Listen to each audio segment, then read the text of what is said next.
Good morning, good morning. Gagawa ako ngayon ng pagkain ng aking apo. Ayan, ako nang gumagawa ng pagkain ng aking apo para natural. So, meron ako ditong ni-ready na gulay. Meron tayong sayote, meron akong carrots, at meron ako ditong nahiwa na kalabasa. Ayan, pagsasama-samahin ko lang lahat to at ilalaga doon. At pagkatapos nun ay i-blender ko siya. Minsan hinahaluan ko din siya ng kanin para may konting kanin yung kanyang pagkain. Iba-iba minsan yung ginagawa ko, ibang gulay, pero ito kasi yung nagustuhan niya, kaya ito yung lagi natin ginagawa. So ayan, pagkatapos ko nito ay mamaya papakita ko sa inyo kung paano ko yan ginagawa. At ito na nga yung ating nahimay, na balata, nahiwa na mga gulay. Ayan, nahugasan ko na to at lalagyan ng tubig at isasalang ko na dun sa ating kalan para yan ay lumambot na. Ayan nga yung ating gulay. Nakulo na siya. Ayan.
Ayan, ganyan dapat ang itsura niyan. Ayan.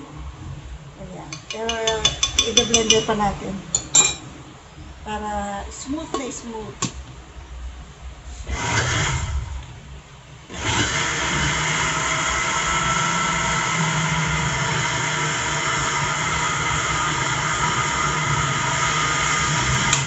Yay!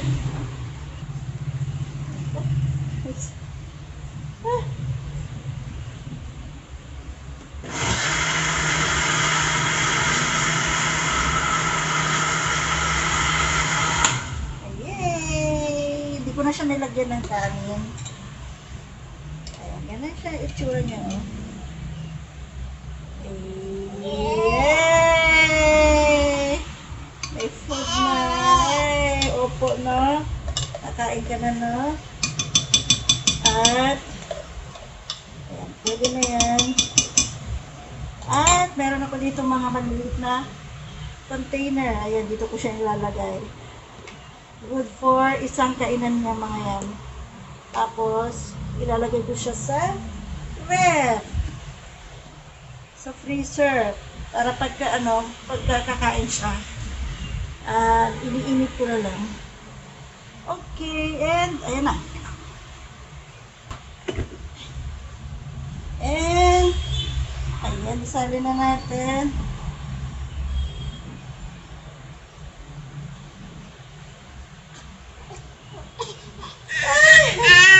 Wait lang.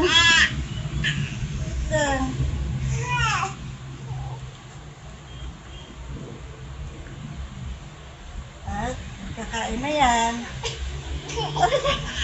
Grabe dyan. Opo, wait lang.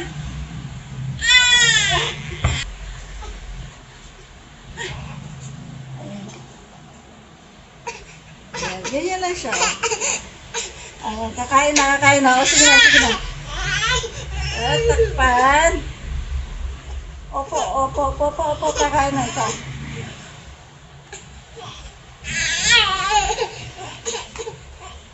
So,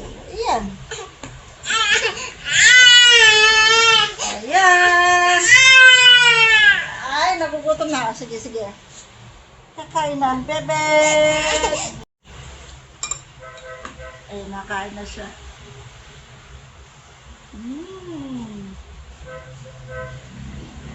Yummy.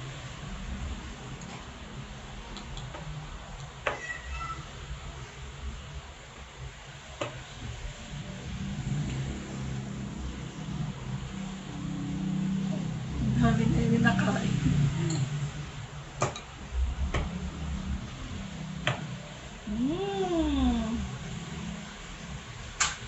Yummy!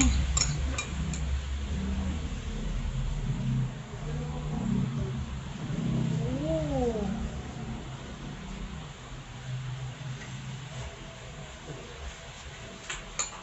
Nauubos na niya. Yay!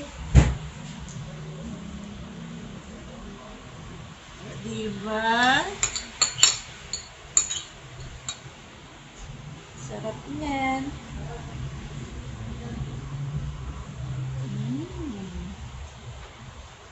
Gusto niya yung combination na to. Oo, na. Nabitin. Oh, very good naman yung baby ni Mami. Na yan ah. Tapos mag-sleep na.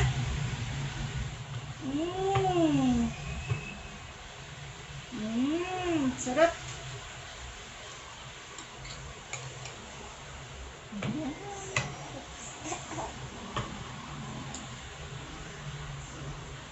Gusto ng bata. Oh? Ubos.